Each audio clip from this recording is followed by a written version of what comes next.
The first trilateral talks between China, Japan and South Korea has begun. China's Premier Li Keqiang expressed optimism about the rejuvenation of relations with Japan and South Korea during the first talks in 4 years held in the South Korean capital of Seoul.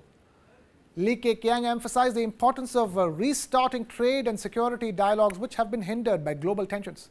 The meeting aimed to foster cooperation and enhance diplomatic ties among all the nations concerned. Leaders from China, Japan, and South Korea met for their first three-way talks in 4 years on Monday in Seoul. South Korean officials said that country President Yoon Suk-yeol, Chinese Premier Li Keqiang, and Japanese Prime Minister Fumio Kishida will adopt a joint statement on 6 key areas, including economy and trade, science and technology, and people-to-people exchanges. Li hailed the talks as a, quote, restart and a new beginning.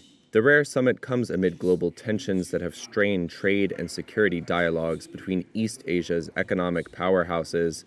China and U.S.-allied South Korea and Japan are trying to manage rising distrust amid the rivalry between Beijing and Washington and tensions over democratically ruled Taiwan, which China claims as its own.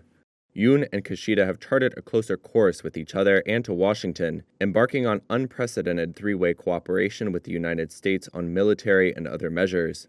In bilateral talks a day earlier, Li and Kishida discussed Taiwan and agreed to hold a new round of bilateral high-level economic dialogue. Yoon and the Chinese premier agreed to a diplomatic and security dialogue and to resume free trade talks. Yoon also asked China to play a constructive role with its partners in North Korea, which is expanding its nuclear weapons and missile arsenal in defiance of the United Nations Security Council resolutions.